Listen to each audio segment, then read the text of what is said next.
देखिए, बहुत सारे कैंडिडेट्स बोल रहे थे कि पीएचडी करने का प्रोसेस क्या है, उसमें क्या क्या चीज़ें ध्यान रखनी पड़ती हैं, किन किन फेजेस से गुजरना पड़ता है और कितने साल लगते हैं, कैसे एडमिशन होती है। देखो, इस वीडियो में मैं कंप्लीट डिटेल बताऊंगा कि पीएचडी कैसे की जाती है किसी भी यूनिवर्सिटी में, चाहे प्राइवेट हो चाहे गवर्नमेंट यूनिवर्सिटी हो। मास्टर्स करने के बाद यानी कि पोस्ट ग्रेजुएशन करने के बाद आपको नेट का एग्ज़ाम देना पड़ेगा, national eligibility test. National eligibility test में जब आप क्वालिफाई करेंगे तो टॉप रैंक का जो होता है उसको जेआरएफ बोलते हैं, जो कि जूनियर रिसर्च फेलोशिप, उनको फेलोशिप लगती है पीएचडी में। उससे कम वाला रैंक जो होता है qualified for assistant professor, national eligibility test होता है।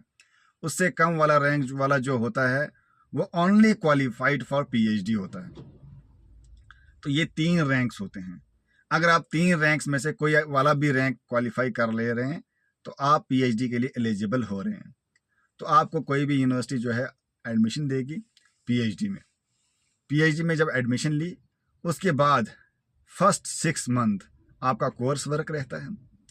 कोर्स वर्क में आपको रिसर्च मेथडोलॉजी पढ़ाते हैं, डाटा इंटरप्रिटेशन पढ़ाते हैं, कैसे आपने रिसर्च करनी है। पूरा जो नेट का पेपर 1 जो होता है रिसर्च एप्टीट्यूड जो है वो पढ़ाया जाता है कोर्स वर्क में। कोर्स वर्क 6 मंथ का होता है, कभी कभी 1 साल का भी चलता है। वो कोर्स वर्क जो है आपने कंप्लीट डिटेल में पढ़ के आपको उसका एग्ज़ाम देना पड़ता है। वो एक ही एग्ज़ाम पूरे पीएचडी में होता है, वो क्वालिफाई करना पड़ता है। जैसे ही आपने वो कोर्स वर्क का एग्ज़ाम क्वालिफाई किया आपको सर्टिफिकेट मिलती है। उसके बाद आपकी पीएचडी में असल में शुरुआत होती है। पीएचडी एडमिशन तो पहले ही ले लिया आपने, बट कोर्स वर्क के सर्टिफिकेट मिलने के बाद आप एक यूनिवर्सिटी का हिस्सा बन जाते हैं। आपको असल में जो है आपकी रिसर्च शुरू हो जाती है। उसके बाद आपका टॉपिक आपको चूज करना है, चाहे आप इंग्लिश में कर रहे हैं, हिस्ट्री में कर रहे हैं, ज्योग्राफी में कर रहे हैं, बॉटनी में कर रहे हैं, जोलॉजी में कर रहे हैं। आपका ब्रॉड एरिया, पहले एरिया ऑफ इंटरेस्ट देखा जाता है। आपने एरिया ऑफ इंटरेस्ट में रिसर्च करनी है, रिसर्च पेपर्स पढ़ने हैं। और रिसर्च पेपर जब अलग अलग डेटाबेस पे पढ़ेंगे, web of science, Scopus, Google scholar, उनसे आपको पढ़ना है। और उससे आपको जो है प्रिसाइज करते करते प्रिसाइज जाना है। ब्रॉड एरिया से जो है सब टॉपिक्स पे जाना है। सब टॉपिक्स पे जा जाके आपने गैप ढूंढने हैं। गैप मतलब रिसर्च गैप कहाँ पे है। आपके जो एरिया ऑफ इंटरेस्ट है, आपका एरिया ऑफ इंटरेस्ट में रिसर्च गैप ढूंढना है। जहाँ भी आपको गैप लगे कि यहाँ पे जो है इस चीज़ पे, इस पिन पॉइंट पे किसी ने रिसर्च नहीं की है, ये एक रिसर्च गैप है, तो उसको आपने जो है अपना टॉपिक चूज करना है। टॉपिक चूज करना ही बहुत बड़ी गेम होती है पीएचडी में। टॉपिक जब चूज हो जाएगा तो उस पर फिर से आपको रिसर्च करनी है कि कहीं किसी ने पहले तो नहीं रिसर्च की है सेम टॉपिक पे। तो आपने और डेटाबेसेस को रिसर्च करना है। अलग अलग डेटाबेस पे जब रिसर्च करेंगे आपको पता चलेगा लास्ट पे कि आपका जो टॉपिक है वो कैसा है। तो आप उस टॉपिक को डिज़ाइन करेंगे।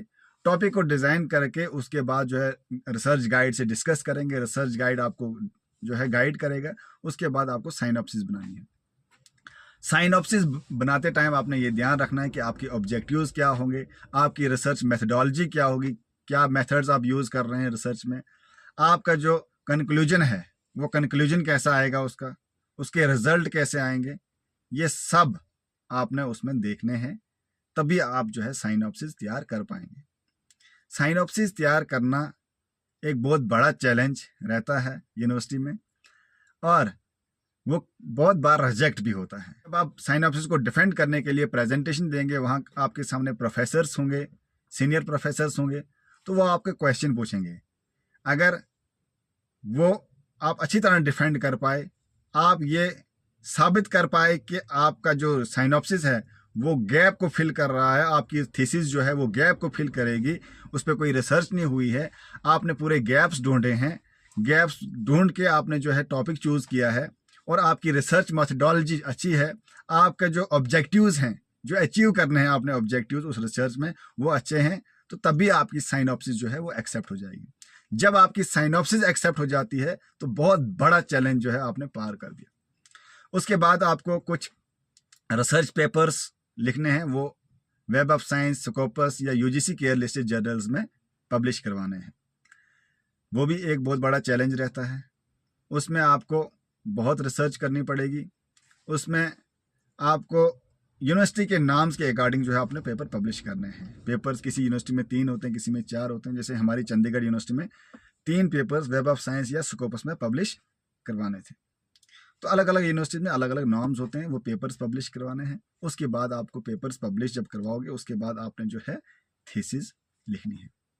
थीसिस जब लिखोगे तो बहुत ज़्यादा रिसर्च करनी पड़ेगी, बहुत ज़्यादा फेजेस आते हैं, बहुत ज़्यादा स्ट्रेस आता है, एंग्जाइटी आती है, बीच बीच में बहुत डिप्रेशन आ जाता है। तो पीएचडी करना इजी नहीं है, इसमें बहुत ज़्यादा पेशेंस चाहिए, इसमें रिसोर्सेज चाहिए। अगर पीएचडी के दौरान आपको ये लगा कि घर का लोड पड़ गया या रिसोर्सेज नहीं है या कोई घर का कोई प्रॉब्लम हो गई, तो बहुत डिप्रेशन में जाता है इंसान, बहुत ही स्ट्रेस और बहुत ही एंग्जाइटी में जा रहा है। मैं उन पे बहुत तरस कर रहा हूँ जो अभी पीएचडी कर रहे हैं अलग अलग यूनिवर्सिटीज़ में। गाइड के स्ट्रेस अलग है, डिपार्टमेंट का स्ट्रेस अलग है, घर का स्ट्रेस अलग है। तो पीएचडी करना बहुत ही पेशेंस का काम है, क्योंकि हर एक फील्ड, चाहे कोर्स वर्क हो, चाहे साइनॉप्सिस हो, चाहे पेपर पब्लिकेशन हो, चाहे थीसिस राइटिंग हो, चाहे उसको डिफेंड करना हो, और फिर गाइड कैसा है वो बड़ा मैटर करता है। गाइड बहुत कुछ सुना के जाता है, वो भी झेलना है। मैनेजमेंट है, रिसर्च कोऑर्डिनेटर है, उन सबको झेलना होता है। तो 3 से 4 साल जो लगते हैं, जो स्ट्रेस होता है, मज़ा भी आता है, बहुत सारी चीज़ें बंदा सीखता है, बहुत सारी चीज़ें बंदा सीखता है, हर टेक्निकल चीज़ बंदा सीखता है, हर ऑनलाइन ऑफलाइन चीज़ बंदा सीखता है। बट द थिंग इज़ कि यू नीड पेशेंस। पेशेंस बहुत ज़्यादा चाहिए इसमें, और इसमें हार्ड वर्क चाहिए। इसमें अगर आईक्यू आपका कम है वो उतना ज़रूरी नहीं है, बट हार्ड वर्क बहुत ज़रूरी है। दिन में कभी कभी 8 घंटे, 10 घंटे, 12 घंटे आपको लैपटॉप पे स्क्रीन पे देने पड़ेंगे, रिसर्च करनी पड़ेगी। एक रिसर्च पेपर को लिखने में आपको लगभग 200, 300, 400 पेपर्स, रिसर्च पेपर्स पढ़ने पड़ेंगे। तो काम जो है थोड़ा स्ट्रेस वाला काम है, बट द थिंग इज़ कि जब पीएचडी बंदा करता है तो एक सेटिस्फैक्शन मिलती है। बहुत सारी फेजेस से बंदा गुजरा हुआ होता है, बहुत सारी चैलेंजेस को एक्सेप्ट करके उसको पार करके बंदा आया होता है, तो सेटिस्फैक्शन होती है। But the process is very long and it takes a lot of time. तो अगर आप पीएचडी करना चाहते हैं तो इस वीडियो को देख के आप डिसाइड कर पाएंगे कि आपको पीएचडी करनी चाहिए या नहीं करनी चाहिए, क्योंकि पेपर पब्लिकेशंस में आपको पैसा भी लगेगा, रिसर्च साइनॉप्सिस जो लिखने में जो है आपको मेहनत भी लगेगी, आपको जो है थीसिस लिखने में मेहनत लगेगी, टाइम लगेगा, टाइम जो है फुल टाइम देना है। पीएचडी में रिकमेंड करूँगा, जो भी पीएचडी करना चाहता है तो फुल टाइम ही कीजिए, क्योंकि फुल टाइम में ही बंदा सीखेगा।